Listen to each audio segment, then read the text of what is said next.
नमस्कार. आज आहोत आपण अहिल्यानगरच्या प्रभाग नंबर 3 मध्ये आणि आज आपण जाणून घेणार आहोत येथील नागरिकांची मते. नमस्कार सर. तर आज आपण अहिल्यानगरमध्ये सर्वे करत आहोत. आपला उमेदवार कसा असावा? तर पहिलं तर उमेदवार हा वेल एज्युकेटेड असला पाहिजे. त्याने ज्या मतदारसंघातून किंवा ज्या विभागात तो निवडून येण्याचं हे करतोय किंवा काम करण्याची त्याला हे पाहिजे, संधी पाहिजे लोकांतर्फे, तर तो वेळ देणारा असला पाहिजे.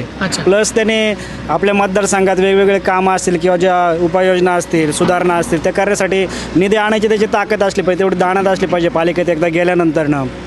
त्याचप्रमाणे लाईट असेल, रोड असेल किंवा पाणी असेल, या सुविधा तो त्यांनी आणल्या पाहिजे मतदारसंघामध्ये आपल्या.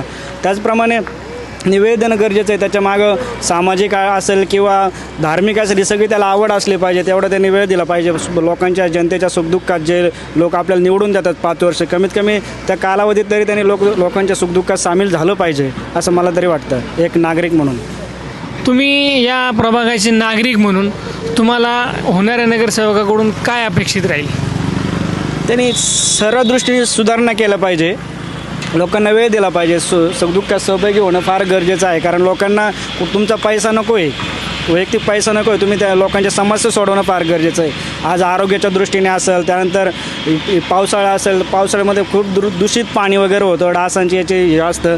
त्याच्यामुळे त्यांनी उपाययोजना करण्यासाठी पावलं उचलले पाहिजे, वेळोवेळी आवाज उठवला पाहिजे. लोकांना होणारे अन्याय अत्याचार सुरक्षेच्या दृष्टीने, त्यानंतर लेडीज असतील, महिला भगिनी असतील, ड्युटी वगैरे जाताना बऱ्याचसा त्रास दिला जातो, तर त्या दृष्टीने पण त्यांनी पाऊल उचललं पाहिजे असं. धन्यवाद सर.